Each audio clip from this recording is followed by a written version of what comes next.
Look around. Everywhere these days, people are crying out for effective leadership. There's no mistaking it any longer. Men, especially leaders, are struggling, emasculated by imposed rules, stereotyping, and leadership models that are no longer working. There are many women who are doing a much better job at leadership than the men, and we need to recognize them. We need their help too. Welcome to W.E.L.L, the Women's Expressions on Leadership, Learning, and Liberty podcast show, and I'm its host, John Krotek. This is the show where women can help us men to be better men, more effective leaders. I am super excited about this guest for this episode of the W.E.L.L podcast show. We've been friends for a couple of years before COVID hit. We can talk a little bit about that. But what's more important is she's here today. She's been doing a lot of moving around and she's been helping her daughter. And I'm just so blessed to have Laurie Sudbrink here with me today, who is a fantastic human being and a leadership. She's actually one of the reasons why we have this show is because we want to recognize women who exemplify what I consider leadership, not just from a power over type of leadership, but from a power within. And she exhibits grit, and we'll get to that. But she's been an executive leadership coach and trainer for over 2 decades. You know, we didn't just pull her out of the sky. She's been doing this for a while. She also, what I like about Laurie too, is she has real world business experience. She's not a smoke and mirrors digital person who puts credentials out there that aren't maybe necessarily real. She's done it. She's been in the trenches. She has had her own company and been working with businesses for a long time now. One thing that really attracts me to her leadership style is the book that she wrote. She authored Leading with Grit. We're going to talk a little bit about that today. But that book, again, is not just something off the shelf. It's been endorsed by the guy who wrote the 4 Agreements, Miguel Ruiz. And that book's very popular. I think there's 5 agreements now. And then Ken Blanchard, who wrote The 1 Minute Manager, who I read like in college over 30 years ago. If those guys are going to endorse your book, then you know that what Laurie wrote is something worth reading. But again, I'm honored, blessed, humbled to have Laurie here today on this episode of the W.E.L.L podcast. Thanks, Laurie. Thank you so much, John. I am so excited to have another conversation with you. I thoroughly enjoyed our first one, and I'm eager to see what comes out today. Me too, you know, and everybody talks or speaks or, you know, we talk about pre-COVID and post-COVID, and Laurie and I just had a short conversation before she came on about how things have changed and how priorities have changed, and we're seeing it in all of our lives. But let's back up, Laurie. Tell us a little bit about your upbringing and what your family life was like and how you got such great leadership traits in your arsenal of personality. So tell us about that. Thanks. Yeah, thanks, John. You know, we were chatting just a little bit about this before we came on too, is that I grew up in a really small town where cows outnumbered people, you know, just a really tiny community, and middle child of 14. And I know that's like, whoa, you know, it's like, I don't know if anybody listening remembers the Brady Bunch, but we used to call ourselves the Crazy Bunch. We were a blended family. And I think that's really where at least my passion started for this, because to be heard, you know, and to be listened to and all of that in the mixed, you know, in the midst of 14 kids, it was like you needed to rise up, you needed to stand up. And I still say that about leaders today. It's not about a position. Anybody can stand up and be a leader. It's more about what you do, and what you do is driven by your thoughts and your beliefs and your intent behind things. So, you know, that was definitely where I started. And I was one of those kids that I never really knew what I wanted to be when I grew up. Some of my siblings knew exactly what they wanted to be. I kind of stumbled into what I'm doing. I worked for almost 14 years at a very large manufacturing organization in upstate New York. And I started on the factory line. I was a single mom. I was taking classes. And it was probably one of the, well, maybe Ken Blanchard's 1 Minute Manager was something to do with this. It was a class that I took, and I realized I could see like what the leaders were doing, or the people in leadership positions were doing right, what they were doing wrong. And it was so intriguing to me how we treated each other and the impact that had on leadership. I remember just watching that when I was in that organization. And so when the opportunity came up that there was a position to train, I was intrigued by that. It had nothing to do with leadership at the time. It was product training, but I was like, okay, I'm going to go for this. I'm going to, try out for this position. And it was a tryout. They gave us a protocol product that we took home, and we had to come back and do this presentation to, the upper management team on how we would train that. But that's how my whole career in training got started. I did software training, computer training, that kind of thing. And still throughout that organization, I was constantly connecting on the interpersonal side of things. I'm an empath, so I was always like relating to people and having, deep conversations. I even started like a brown bag lunch at one point when we were all struggling, because at the time, the company was looking at Chapter 11, and they did end up filing Chapter 11 and going south.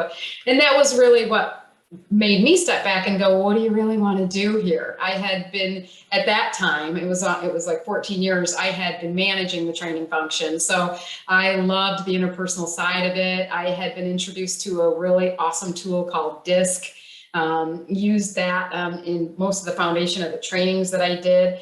And at the time, I wasn't appreciative of it, but later on, I realized that having to have no budget and really get creative in how I brought leadership topics and training to that organization really came in handy, because I decided to start my own business. And I said, I really love this work. I want to go out there and help more organizations to do this. And it's the interpersonal side of things, being able to connect, build emotional intelligence. And that's how the whole company started. And I literally moved, started the company, all in the same year. And it was just me at the time. And I slowly built up the company. I had 6 full-time employees, and wonderful, wonderful group of people. And then 2008 hit, recession, which I had no idea we were in a recession. I remember it well. Yeah. Yeah. It was I had no idea. The only year we didn't make any money. Yeah. Yeah. And I kept going, what am I doing wrong? And I hired a salesperson, and I was not in tune with what was going on in the external world at that time. I wasn't even that in tune to politics or anything. I was just like working hard at my business. And so I ended up helping everyone in the organization find another position. And, slowly over a year, I did take on quite a bit of debt, at that time, to keep salaries going and stuff, but felt really good about what I did, because I didn't just sever the ties and say, too bad, it's up to you to figure it out.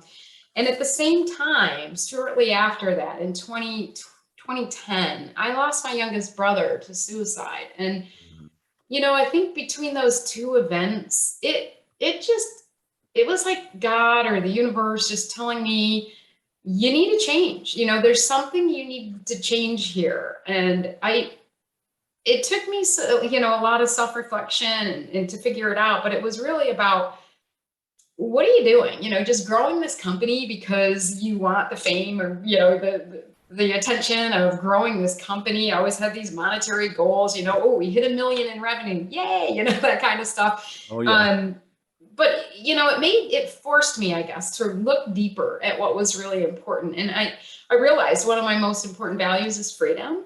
It's family. It's having fun. It's those kind of things. And I realized that I wasn't doing that. I wasn't spending enough time with my family. I wasn't making the time for fun. And I was just so busy building that and didn't really realize that. Yeah. So, and that points out, what, that leads me, and we'll go back a little bit in your family coming up, but it leads me to a very specific point about self-reflection. And, we mentioned power over others versus power within. And I've taken away a few things from you. Number one, initiative. Okay. You always took initiative. You've mentioned interpersonal skills twice, maybe three times. Mhm. I'd have to go back and check. Adapting and creativity. But this self-reflective portion of that tragedy with your brother is extremely important. Sometimes it takes a tragedy like that, or as we mentioned, COVID, to make people really go deep inside. And Oh, what I've learned, Laurie, from this conversation so far is those leaders who reflect, self-reflect, are the ones that develop those interpersonal skills and take them to higher levels. But anyhow, so let's just go back. You obviously had brothers, and keep your thought. yeah. Tell us, as a girl in a big, large family, you obviously learned these skills.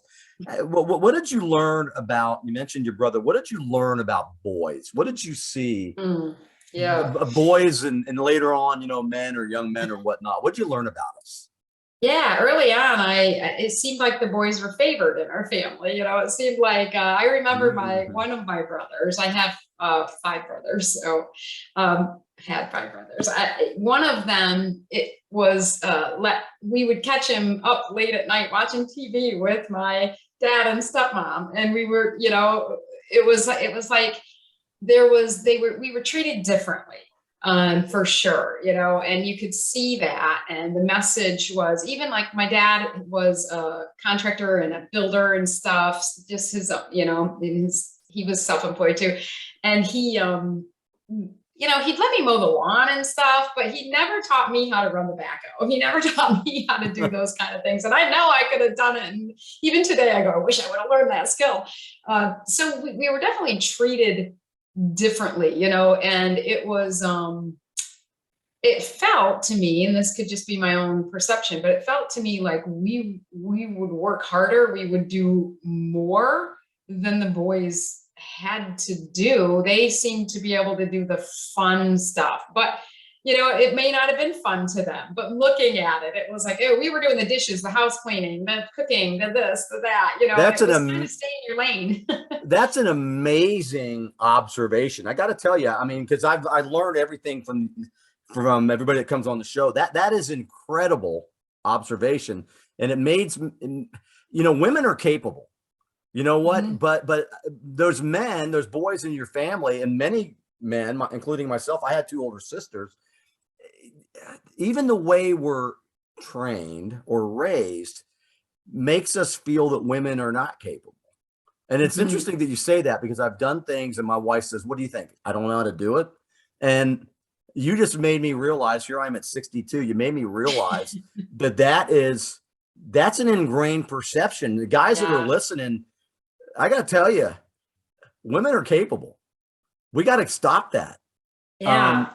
Anyhow, sorry. Yeah. I mean to get off. Well, the thought So that pops into my head, John, when you say that, though, at the same time, I do think there is value in some of those roles and the family unit. And I suspect, I fear, I want to say, that there is, like, there's a breakup of the family unit. And so part of me, it's not that it's all bad or anything, but it's important, I think, for us to be able to look at it objectively and realize that, there are certain things that women and men are better at and good at and all of that. But if yeah, we do that with knowledge, if we do that, and say, this is why, and here's what we're doing and all of that, I think it would feel better to people to understand that.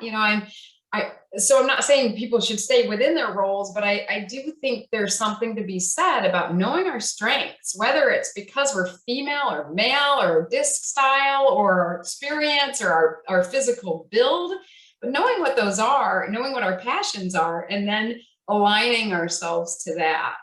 what you say is true. So let me ask you this. That being said, and roles, right? We know how the world is now. Yes. Let me ask you this. When a guy opens a door for you, a restaurant or wherever, how do you feel? I And love it. I love it. I absolutely love it. And at the same time, will open a door for a guy. see, I and don't that think anything of it. no, and that is exactly what you just said. It makes perfect sense. because like we just said, ladies are not incapable. To me, opening a door or extending a nicety or exhibiting some Yeah. etiquette is not a show of weakness. It's a show and a sign of respect. And Yes. it's giving a fellow human being, whether she's a she or it gives respect and dignity. And why not etiquette? Why not? Isn't that a Yes. role that men should be filling? Mm. Yeah, absolutely. Absolutely. And I think, it's to me, it's kind of sad that we let all this PC political correctness get in the way of being human. And I saw that early on when I started my training Mm. business. I was hired to do a sexual harassment training for a county sheriff's office, and it was a subcontracting job. And I went in to do it. And I just remember thinking, I don't even agree with half of this stuff. It's like, we need to be human. We don't need to tiptoe around each other. And sure, people have gone too far on the, discrimination and things like that. I agree with that wholeheartedly. But we need to get back to being human, respect those principles, those values that we have.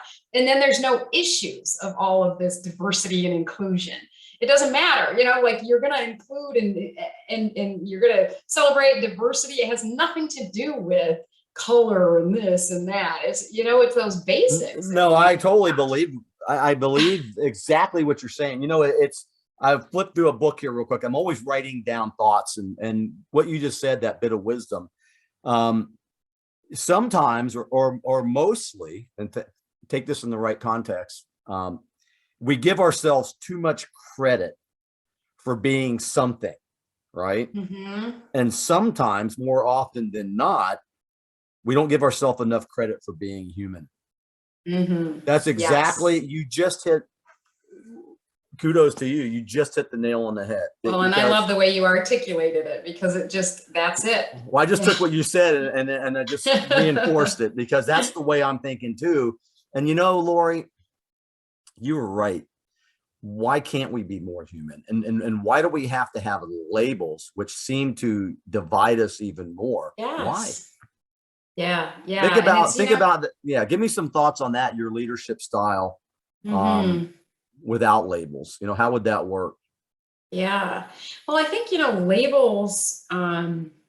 labels, like you said, separate us, they pigeonhole us. And I try to go, back further and go, why do people even use labels? What is their need to do that? And sometimes, of course, it's just an innocent way to make life easier and faster and all of that. But more times than not, I think it's a fear. I think it boils down to fear. It's like we have to label somebody something so that we can put them in that box, or we can make them, we can manipulate it, or we can control it in the way we want to.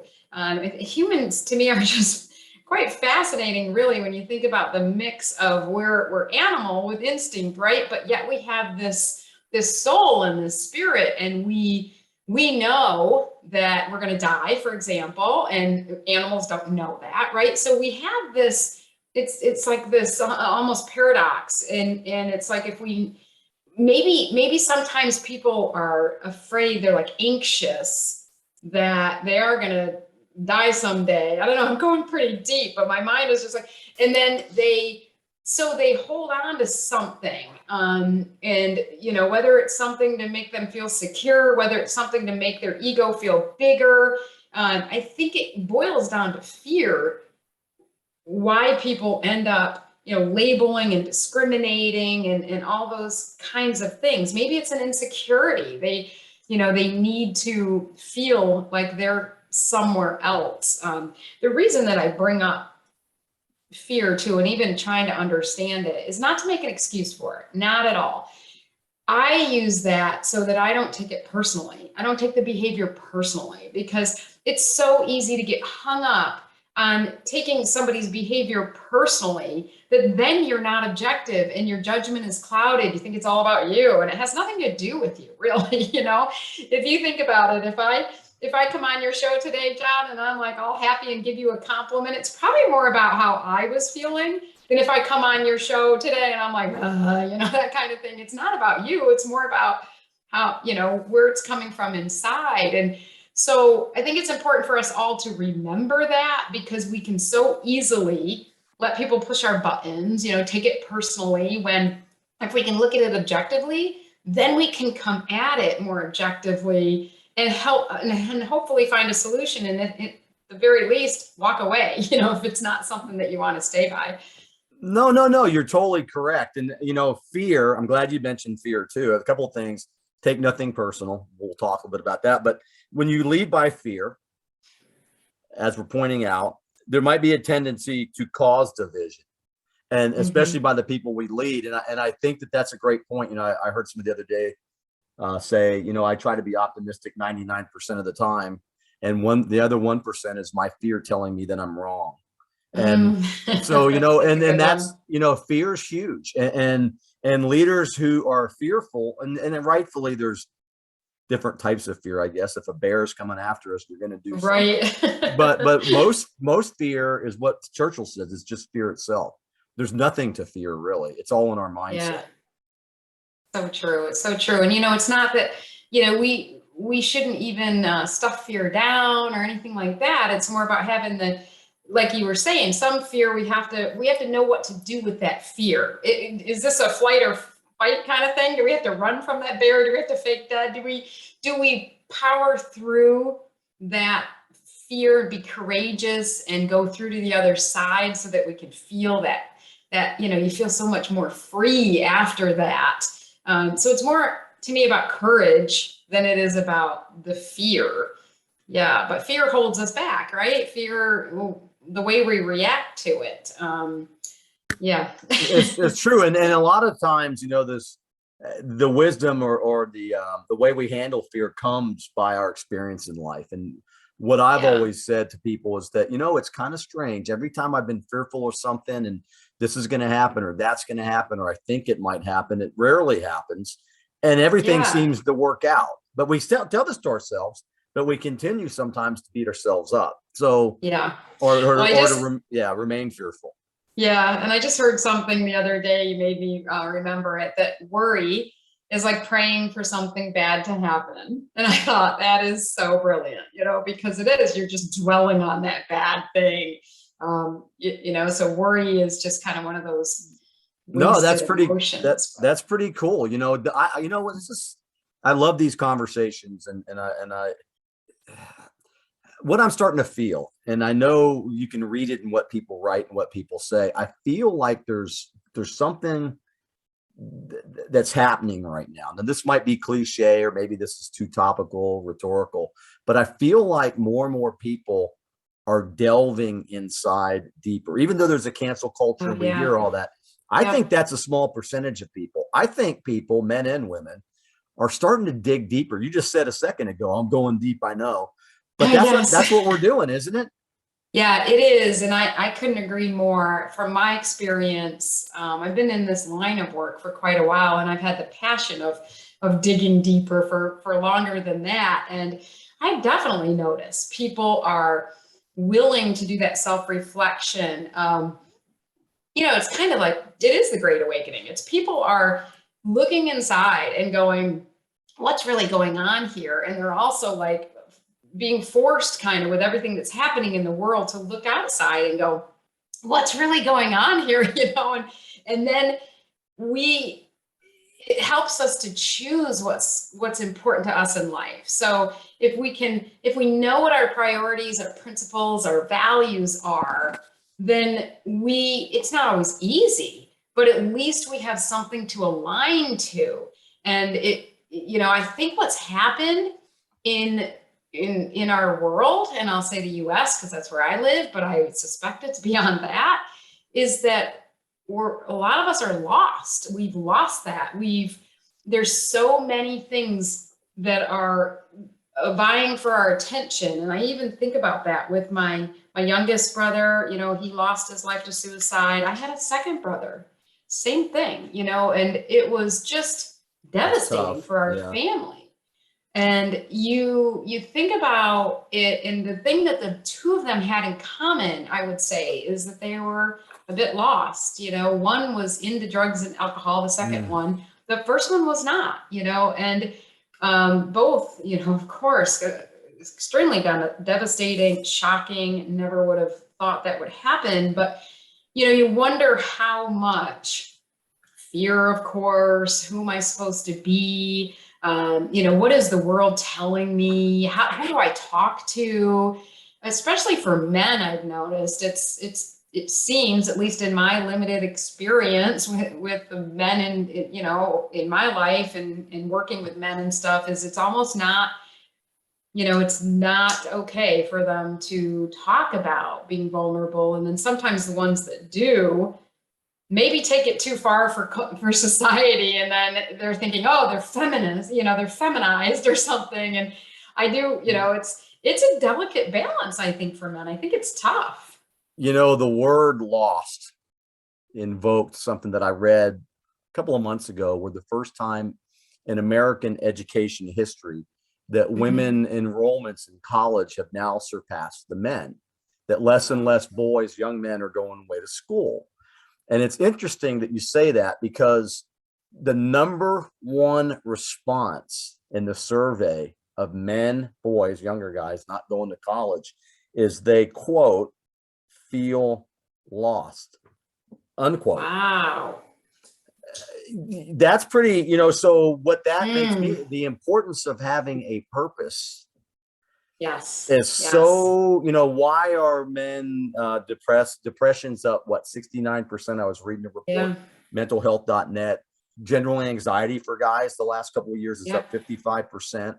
It didn't help being, ostracized from everyone, not allowed to, interact with each other and stuff. I mean, at least guys, they can pick on each other and do it in their own way and just get together. And I'm sure that's been a big part of it. Well, even guys, the American Psychological Association guidelines that just came out last year, they literally, in so many words, say that traditional masculine roles may be an illness.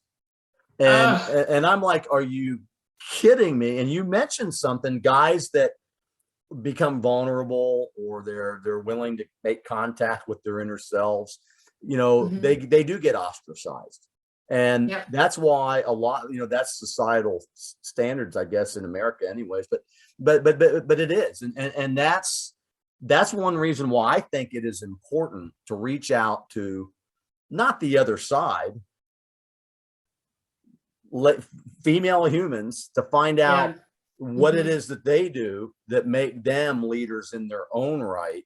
And then maybe we, by de facto, we learn something from each other. I can't help but think of Harville Hendrickson, men are from Mars, women are from Venus. It's kind of like we are different creatures, and we do, we can learn from each other for sure, and it's, what can women do? So what can women do? What can women do? What can female leaders do? What can female leaders do for what, John? What? For the world? What can they do for the world? The way it is now, with so many guys struggling. Oh, yeah. Well, one of the things I think is a great opportunity for women leaders is to provide a psychologically safe place to be human and male and female, and, be able to just be yourself. And in fact, someone was saying just the other day, they were talking about how they felt like, the advantages were all for the men in this business that they're in. And they were going on. And I said, well, one of the main things we can do is to stop taking it so personally. It is what it is. We are where we are. So let's just look at it like that, and then say, how can we show up, not in a way that we're wounded or victimized or hurt, but how can we help? How can we help shine the light for other people that maybe don't see that, some of that's happening, what I was just talking about with the, male dominated world, or vice versa. It's being able to hold that space so that somebody can be real, so as a woman leader, I think, and there's many women leaders, believe me, that do not handle emotions well. They would rather avoid it like the plague, and there's a time and a place for sure. Emotional intelligence is really understanding your own emotions, being aware of them, being able to manage those, and also having a social element where you're looking at someone else and you're realizing this person is struggling, or you're even caring about that they are expressing an emotion right now. And then how do you help manage that with that person? You know, in other words, don't be gasoline on the fire, right? Like, don't add to that. And that's, so emotional intelligence is something that we as humans can do. And I hesitate to divide that, you know, at all by gender, because I really have experienced men that have high emotional intelligence and women that have high emotional intelligence, and both that avoid the topic. But one of the things that we both can do is to allow the space for that, you know, especially one-on-one, have a conversation, not call somebody out in a meeting and then, you know, in front of everyone, but later say, hey, John, can we have a quick chat? And then just say, you know, I noticed you were breathing heavy and you rolled your eyes and stuff. Is there anything you want to talk about? Create some space for it, have the conversations, so that people have that opportunity to release. Because if they don't release on you as a leader, which means just let them vent up. That's part of your role, is to listen and be able to help them redirect that, help them maybe shift their thoughts and beliefs, help them with some stress management techniques. Be that person that is there to help them be the person they're meant to be, right? And so sometimes it's clearing roadblocks for that. No, that's some great advice, a great tip there for lady leaders who are listening. You know, talk to us about your book a little bit, you know, Leading with Grit, you know. Sure. Well, I'll tell you a little bit about grit, because I was seeing a lot of grit in upper leadership. And there was all this talk of, oh, we need more grit, you know, and I thought, do we really? Because I'm seeing a lot of upper management with a ton of grit. You know, they're just like, they're plowing through it. They're just like, bam, and they're getting stuff done, and they're tenacious. And what I wasn't seeing is grit in a balanced way, so that long term, you didn't create collateral damage that then ruined everything you worked for. So generosity, respect, integrity, and truth is the acronym that I came up with for grit, to help people see that, you know, it takes more than just that passion and perseverance and driving toward a goal. Those are important, not to discount that. But what we often can do is leave collateral damage, whether it's to other people, relationships, you know, you're just, you know, hurting other people along the way, or yourself, your health, stress. So there's a lot of collateral damage we can end up with when we just focus on grit. Even when you're passionate, even when you love what you do, you still, you know, if anybody's ever focused on a goal at the expense of some other areas in their life, they know what I'm talking about. I've done it myself. I know when I was younger, a single mom going to college, I focused so hard on getting great grades that, wow, I was sick at the end of every semester. And then I remember just thinking, you know, looking back, I was like, I probably didn't really spend the time that I should have with my daughter, you know, because I was so hyper focused on this goal of getting like a 4.0 GPA or something. You know, it was just like, what are you doing? So I had grit with that, but it wasn't enough really when you think about your whole entire life. So it's important with the GRIT acronym, in order to get that grit that's sustainable without collateral damage, we actually start at the, we inverse it. So we start with truth, and we understand who we are, what we're all about, what's important to us in all aspects of our life. It's just an understanding, it's an awareness and an appreciation of where we are right now and who we are. And then integrity is about aligning to that. So if I know who I am and what's important to me, say health and wellness is important, but then I go home and I just, you know, kick back on the couch, eat Snickers bars, watch TV all night. Is that really important to me? It's kind of a litmus test for us too. We can go, you know, is this really important to me? Do I need to change my actions? It's for us to look at. It's not somebody else to judge us with. So integrity is about aligning to your truth. And it's also about realizing that it's not about perfection. So we do the best that we can do. It's an opportunity, this GRIT roadmap, to be able to look objectively, to self-reflect. And then respect, as we know, it's of course about respecting others, but first we have to respect ourselves. If we don't respect ourselves, how will we ever be good, to show up for somebody else? And I use that analogy of the flight attendant. It's like she tells you to put the oxygen mask on yourself before the person sitting next to you. And I literally experienced this with my daughter. She was about 2 years old the first time that I flew with her. And the flight attendant said that. And I was like, wait a minute, I would put that on her first. And my gut would have been to put that on her first. And so many people end up sometimes doing that at the expense of themselves. They don't think ahead of where they really should be focused. We've got to focus on ourselves first, not at the expense of other people, but just so that we are strong, enough to do the things, show up the way we need to as a leader. And the last step is generosity.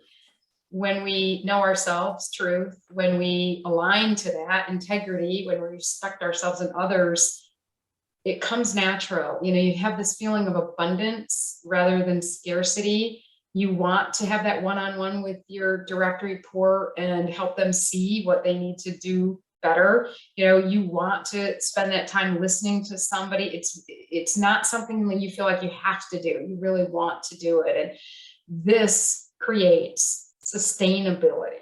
This creates, you're going to get those goals and you're not going to damage things on the way. So that's what grit is all about. And I actually was using grit in my training with, people for years, but didn't have a name for it. And it was a group of us that sat around brainstorming in my company one time, and we had all this stuff written all over the walls. And the funny thing was, we were talking about old Westerns, John Wayne, True Grit. And all of a sudden I looked, and generosity, respect, integrity, and truth were just like, out there. And I said, oh my goodness, this is it. This is exactly how we can use this to describe a great roadmap to keep people on a leadership track, but also help them to feel good about themselves and treat others the right way. Yeah. No, it is, thank you for sharing that story. It's easy to remember. Anybody can figure it out, so, and there's, if you're listening between the lines, you just mentioned listening, there's a lot more than just those 4 attributes for sure. Yes. You hit upon compassion, you hit upon tolerance, mindset, the listening we just talked about, but there's so much more, priorities and values, core values you touched upon. It's a lot to unpack, the grit. Yeah, it really is. It seems, think, just the word think, using our common sense or our critical thinking or objective reasoning. How many people do that now? Right. There's a lot of people just lashing question out. things. Yeah. Yes. Yeah. And so leadership, I totally agree with you. Leadership and human beings are fascinating, and how we interact. And probably when I'm gleaning from you about all of this is tolerance, being tolerant of others' viewpoints. We do know our place. If we are in charge of something, there's a way that we can manage those whom follow us. And it is fascinating. And I think that people like yourself, Laurie, are on the front lines of this huge shift in leadership consciousness. I really do. And it's amazing to me how far humans have come, but it's also amazing and challenging to know how far we need to go still, just by the way the world is. And it's an exciting time. It's an exciting time to be alive, really, because I think we're on a huge spiritual shift. I think that there is something, like I said earlier, like we're awakening as human beings. We're taking it to that next level, and that's exciting. And it's not exciting, the damage that's happening to people's lives and those kind of things. I don't want to come across as not appreciating that, because I certainly do. But I do think it's a great opportunity to look inside, to self-reflect, to decide what's really important to you in life.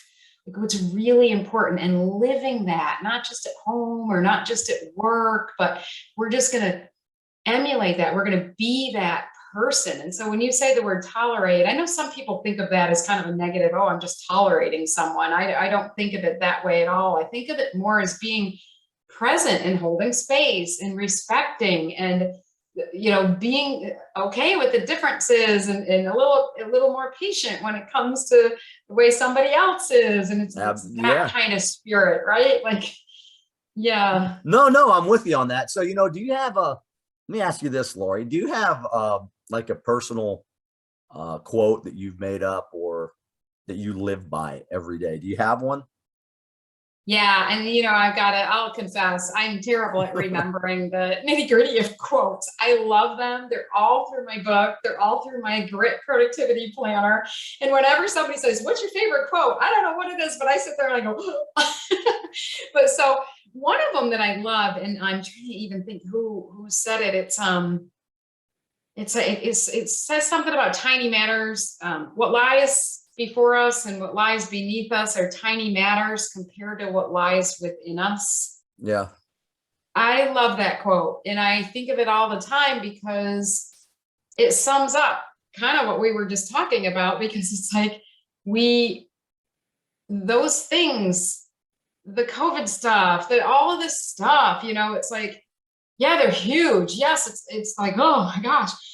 But it's way more important what's going on inside of us as a result of that. And it goes back to, you know, how we react to something is way more important than what happens, right? Like and that growth and that, yeah, just that growth inside of us is so much more important. So I love that quote.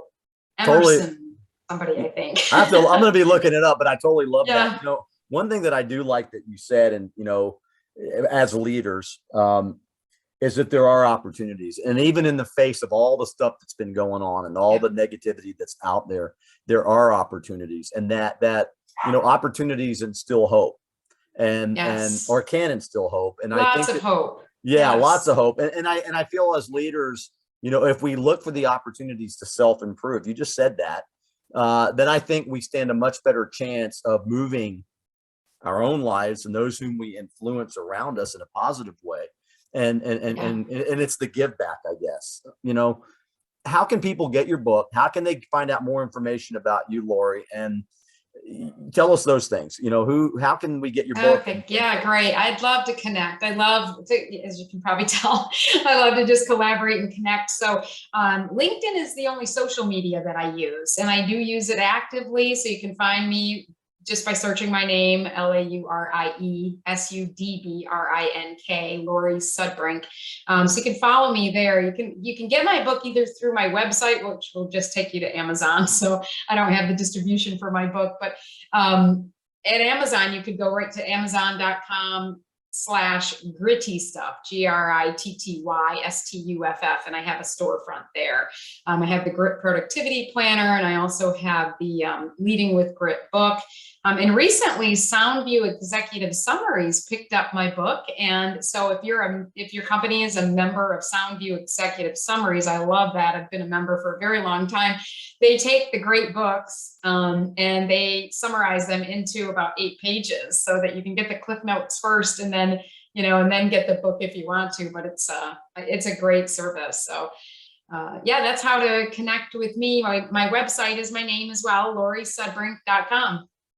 Well, I'm glad. Thank you for sharing all that, Laurie. Thank you for being here. You know, I'm so glad we reconnected because the world has changed. The last time we were on a show and had this great conversation, the world was different, and the world is constantly changing. Sorry about the dog. That's okay. I love it. That's my little Jack Russell Terrier. I think there's a rabbit out back, but anyhow, it's great to see you, and I look forward to our next conversation. Yeah, and I want to thank you, John. And that's so cute. He goes, I want to pipe in on this. I want to thank you too, and you know, keep shining your light on this very important topic because, you know, men, women, people, humanity. I think the more that we become more human, like you said, the better off all of us are going to be. You know, none of us have all the answers for all of what's going on, but all of us can look at being more human and connect with each other. Well said, Laurie. You know, a lot of you gave us a lot of things to think about as leaders, and couldn't agree with you more. I appreciate you as a human being, and I'm so glad you're closer to your daughter now. You know, you'll be Thank able to be you. the mother, the great mother that you are, and I look forward to the next conversation, and maybe we'll come up with a collaboration someday ourselves. But Oh, thank that you very sounds much. great. Love it. Thanks, John. Thank you, Laurie. Thank you for listening to another episode of Well. Without you, we don't exist. We hope the men who joined us today learned some valuable tips to improve and not be ashamed to use them. Be the change, set the example, keep going, men. And for the women leaders out there, keep creating and keep helping us men to become even better men, more effective leaders. Thank you. Until next time, stay safe, be well, and lead.